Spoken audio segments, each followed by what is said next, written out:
Hi, I'm Jo from HY7 Movies, and today we're talking to Robert Pattinson from the Twilight Saga Breaking Dawn Part 2.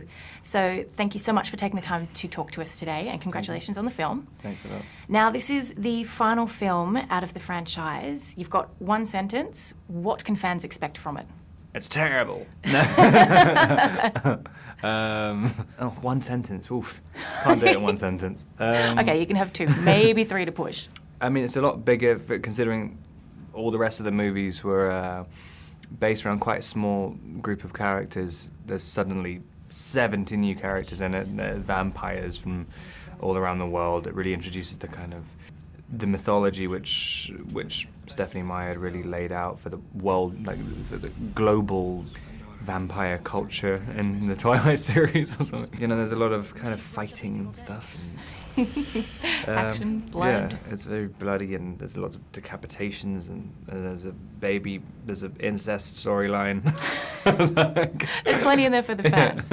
Now, it's been 5 years and it's been 5 films for you. Did you ever think when you first signed on that it would grow to be the cult hit that it has been? No, not really at all. I mean, it kind of...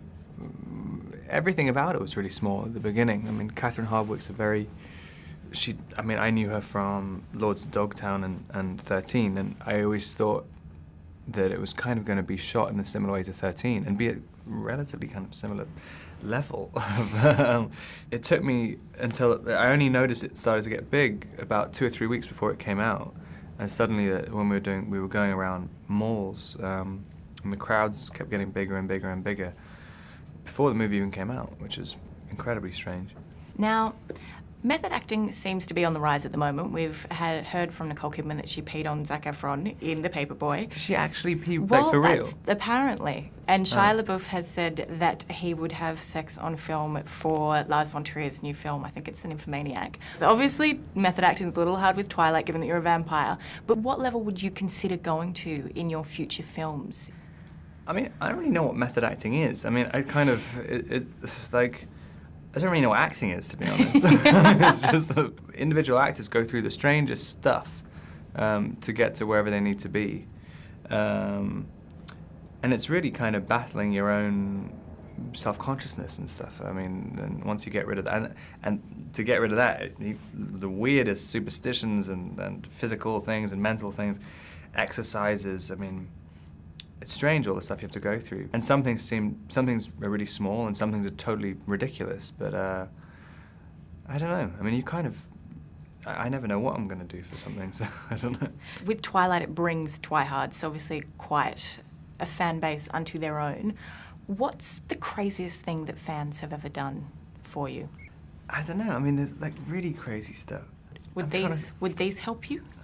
Is it going to be naked pictures? Because that's the no, only thing I it's can not think of. naked pictures. Well, okay, so what I was going to do was I was going to get you to rate the tattoos, the Twilight tattoos. Yeah, I always forget about it. That is pretty incredible. So this one we have. That is incredible. And then we've also got... I believe that's on a thigh. That looks like somebody else. Well, then there's also this one, but I'm not quite sure what happened to Put on a bit of weight and then... Yeah, one side's good and then one side's a little droopy. I wonder if these are actually real or whether people have just done it in Photoshop. No, I do believe they're pretty real. There's actually, my particular favourite, they actually got the glistening skin on, I believe that one's on a calf muscle, so... I saw one where I can really tell that it looks... They've tattooed the guy from Sum 41 and not me. And it's tried to make out, but it's a Twilight thing, but it's definitely him.